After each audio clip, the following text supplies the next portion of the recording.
Welcome to Dehamrita YouTube channel. Please subscribe, like and share. Hi friends, ಇವತ್ತು ಆರೋಗ್ಯಭರಿತ ಮರಗೆಣಸಿನ ಪಲ್ಯನ ಯಾವ ರೀತಿ ಮಾಡೋದು ಅಂತ ಹೇಳಿ ಈ ವಿಡಿಯೋದಲ್ಲಿ ತೋರಿಸ್ಕೊಡ್ತಾ ಇದ್ದೀನಿ. ನೋಡಿ, ಈ ಮರಗೆಣಸನ್ನು ನೀಟಾಗಿ ಈ ರೀತಿ ಲೇಯರ್ ಬರುತ್ತೆ ಮೇಲ್ಗಡೆ ಒಂದು, ಆ ಲೇಯರ್ನ ತೆಗೆದುಬಿಟ್ಟು ಹೆಚ್ಕೋಬೇಕು. ಹೆಚ್ಚುವಾಗ ಮಧ್ಯೆ ಮಧ್ಯೆ ರೂಟ್ಸ್ ಇರುತ್ತೆ, ಅಂದರೆ ಬೇರು, ಅದನ್ನು ಕೂಡ ನಾವೇನು ಮಾಡಬೇಕು, ಹೆಚ್ಚುವಾಗ ಮಧ್ಯೆ ಸಿಕ್ಕರೆ ಅದನ್ನು ಕೂಡ ನಾವು ಹೆಚ್ಚಿ ತೆಗೆದುಬಿಡಬೇಕು.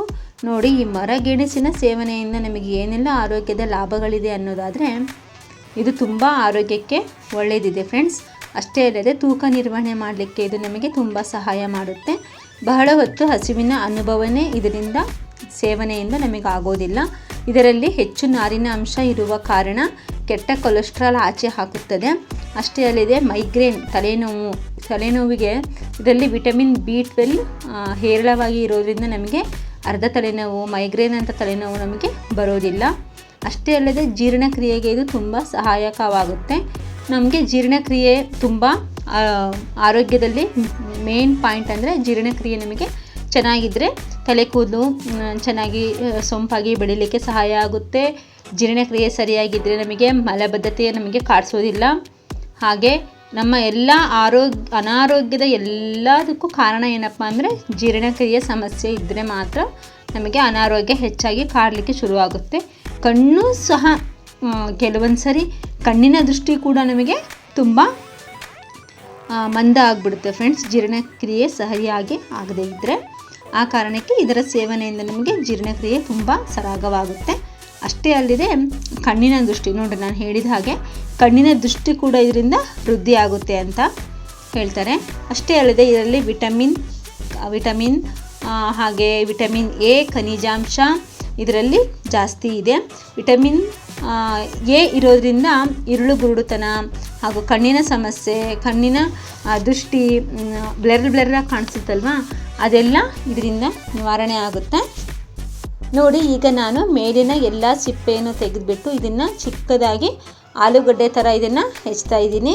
ಸೇಮ್ ಫ್ರೆಂಡ್ಸ್, ಟೇಸ್ಟ್ ಹೇಗಿತ್ತು ಅಂದರೆ ಸೇಮ್ ನಮಗೆ ಆಲೂಗಡ್ಡೆ ಪಲ್ಯ ದೋಸೆ ಜೊತೆಗೆ ಮಾಡ್ಕೊಳ್ತೀವಲ್ಲ ಅದೇ ರೀತಿ ಇತ್ತು. ಈ ಮಧ್ಯೆ ಮಧ್ಯೆ ರೂಟ್ಸ್ ಸಿಗುತ್ತೆ, ರೂಟ್ಸ್ನ ತೆಗೆದುಬಿಡಿ. ನೋಡಿ, ಇವಾಗ ನಾನು ಇದರಲ್ಲಿ ಹಾಕುವಾಗ ನನಗೆ ಮಧ್ಯೆ ಒಂದರಲ್ಲಿ ರೂಟ್ಸ್ ಸಿಗುತ್ತೆ, ನಾನು ರೂಟ್ ತೆಗಿತಾ ಇದ್ದೀನಿ. ಅದು ತೆಗಿಲಿಲ್ಲ ಅಂದರೆ ತಿನ್ನುವಾಗ ಪಲ್ಯದ ಮಧ್ಯೆ ಮಧ್ಯೆ ಸಿಗುತ್ತೆ ಬಾಯಿಗೆ. ನೋಡಿರಿ, ಈ ರೀತಿ ರೂಟ್ಸ್ ಬಂದರೆ ತೆಗೆದುಬಿಡಿ. ನೋಡಿ, ಈ ರೀತಿ ಬೇರಿರುತ್ತೆ, ಇದನ್ನು ಸಿಕ್ಬಿಟ್ರೆ ಅದು ತೆಗೆದು ಬಿಡಿ, ಬೇಡ ಅದು. ಅದನ್ನು ತೆಗೆದುಬಿಟ್ಟು ನೋಡಿ, ನಾನು ಇವಾಗ ಕುಕ್ಕರಿಗೆ ಒಂದು ಸ್ವಲ್ಪ ಇದನ್ನು ಹೆಚ್ಚಿದ್ದೆಲ್ಲ ಹಾಕ್ತಾಯಿದ್ದೀನಿ. ಆಲೂಗಡ್ಡೆ ಥರ ನೀಟಾಗಿ ಇದನ್ನು ಹೆಚ್ಕೊಂಡ್ಬಿಟ್ಟು ಬೇಯಿಸ್ಕೋಬೇಕು. ಕುಕ್ಕರ್ಗೆ ಹಾಕಿಬಿಟ್ಟು ಅದಕ್ಕೆ ಸ್ವಲ್ಪ ಚಿಟಿಕೆ ಅರಿಶಿಣ, ಒಂದು ಅರ್ಧ ಟೇಬಲ್ ಟೀ ಸ್ಪೂನಷ್ಟು ಅರಿಶಿಣ ಮತ್ತು ರುಚಿಗೆ ತಕ್ಕಷ್ಟು ಉಪ್ಪನ್ನು ಹಾಕಿಬಿಟ್ಟು ಇದನ್ನು ನಾವೇನು ಮಾಡಬೇಕಪ್ಪ ಅಂದರೆ ಬೇಯಿಸ್ಕೋಬೇಕು. ಆಲೂಗಡ್ಡೆನೇ ಯಾವ ರೀತಿ ನಾವು ಬೇಯಿಸ್ಕೊಳ್ತೀವೋ ಅದೇ ರೀತಿ. ಆಲೂಗಡ್ಡೆನ ಹೆಚ್ಚಿಗೆ ಬೇಯಿಸೋದು ಬೇಡ, ಬಟ್ ಇದು ಮಾತ್ರ 2 ವಿಸಿಲ್ ಆಗಲೇಬೇಕು ಫ್ರೆಂಡ್ಸ್. ಜಾಸ್ತಿ ಬಲ್ತಿದ್ದರೆ 3 ಆಗಬೇಕು. ಇದು ಬಲ್ತಿರೋ ಥರ ಕಾಣಿಸ್ತು, ಬಟ್ ಬಲ್ತಿರಲಿಲ್ಲ. 2 ವಿಸಿಲಿಗೆ ನನಗಿದು ಚೆನ್ನಾಗಿ ಆಲೂಗಡ್ಡೆ ಥರನೇ ಬೆಂದ್ಬಿಡ್ತು. ಏನಿಲ್ಲ ಫ್ರೆಂಡ್ಸ್, ಇದನ್ನು ನೀಟಾಗಿ ಈ ರೀತಿ ಬೇಯಿಸ್ಕೊಂಡ್ಬಿಟ್ಟು ಸೇಮ್ ನಾವು ಆಲೂಗಡ್ಡೆ ದೋಸೆ ಜೊತೆಗೆ ಆಲೂಗಡ್ಡೆ ಪಲ್ಯ ಮಾಡ್ತೀವಲ್ಲ ಅದಕ್ಕೆ ಏನೇನು ಹಾಕ್ತೀವೋ ಅದನ್ನೇ ಸೇಮ್ ಇದಕ್ಕೂ ಇಂಗ್ರೀಡಿಯೆಂಟ್ಸ್ ಹಾಕಿದರೆ ಆಯಿತು. ನೋಡಿ, ಸಾಸಿವೆ, ದಪ್ಪದಾಗಿ ಹೆಚ್ಚಿಟ್ಟಂತಹ ಈರುಳ್ಳಿ ರೇಟ್ ಜಾಸ್ತಿ ಇರೋ ಕಾರಣಕ್ಕೆ ಸ್ವಲ್ಪ ಹಾಕಿದ್ದೀನಿ. ತುಂಬ ಈರುಳ್ಳಿ ಹಾಕಿ ತುಂಬ ಚೆನ್ನಾಗಿ ಬರುತ್ತೆ. ಸಾಸಿವೆ, ಕೊತ್ತಂಬರಿ, ಹಾಗೆ ನೆನೆಸಿಟ್ಟ ಕಡಲೆಬೇಳೆ ಹಾಗೂ ಈರುಳ್ಳಿ, ಒಣಮೆಣಸಿನ್ಕಾಯಿ ಹಾಗೂ ಕರಿಬೇವು, ಒಗ್ಗರಣೆಗೆ ಸಾಸಿವೆ ಇಷ್ಟು ಹಾಕಿಬಿಡಿ. ನೋಡಿ, ಇವಾಗ ಚೆನ್ನಾಗಿ ಬಂದುಬಿಡ್ತು. ತುಂಬ ಚೆನ್ನಾಗಿ ಬೆಂದು ಬರುತ್ತೆ ಫ್ರೆಂಡ್ಸ್. ಇದು ಸೇಮ್ ಆಲೂಗಡ್ಡೆ ಯಾವ ರೀತಿ ಬೇಯುತ್ತೆ ನೋಡಿ ಆ ರೀತಿ. ನೋಡಿ, ಸುಡ್ತಾ ಇದೆ ಸ್ವಲ್ಪ ಕೈ. ನೋಡಿ, ಈ ರೀತಿ ನೀಟಾಗಿ ಬಂದುಬಿಡುತ್ತೆ. ತಿನ್ಲಿಕ್ಕಂತೂ ಸೂಪರ್ ಟೇಸ್ಟ್ ಇರುತ್ತೆ ಫ್ರೆಂಡ್ಸು. ನಮ್ಮ ಮನೇಲಿ ಚಪ್ಪಳಿಸ್ಕೊಂಡು ತಿಂದಿದ್ದೀವಿ. ತುಂಬ ಟೇಸ್ಟ್ ಇರುತ್ತೆ, ತುಂಬ ರುಚಿಯಾಗಿತ್ತು ಪಲ್ಯ. ನೋಡಿ, ಸ್ವಲ್ಪನೂ ನೀರಿಲ್ಲ, ನೀಟಾಗಿ ನೀರೆಲ್ಲ ಬಸ್ತು ಹೋಗ್ಬಿಟ್ಟಿದೆ. ನೀಟಾಗಿ ಬೇಯಿಸ್ಕೊಂಡ್ರೆ ನಮಗೆ ಈ ರೀತಿ ಸಿಗುತ್ತೆ. ನೋಡಿ, ಒಂದು 4 ಟೇಬಲ್ ಟೀ ಸ್ಪೂನಷ್ಟು ಎಣ್ಣೆ ಹಾಕಿಬಿಟ್ಟು ಒಂದು ಅರ್ಧ ಟೇಬಲ್ ಟೀ ಸ್ಪೂನಷ್ಟು ಸಾಸಿವೆ, ಅದ್ರ ಜೊತೆಗೆ ನಾನಿವಾಗ ಕರಿಬೇವನ್ನು ಹಾಕ್ತಾಯಿದ್ದೀನಿ. ಕರಿಬೇವನ್ನು ಹಾಕಿ, ಒಣಮೆಣಸಿನ್ಕಾಯಿ ಹಾಕಿ, ಹಸಿಮೆಣಸಿನ್ಕಾಯಿ ಇದ್ದರೆ ಬೇಕಿದ್ರೆ ನೀವು ಹಸಿಮೆಣಸಿನ್ಕಾಯಿನೂ ಕೂಡ ಹೆಚ್ಚು ಹಾಕ್ಕೋಬೋದು.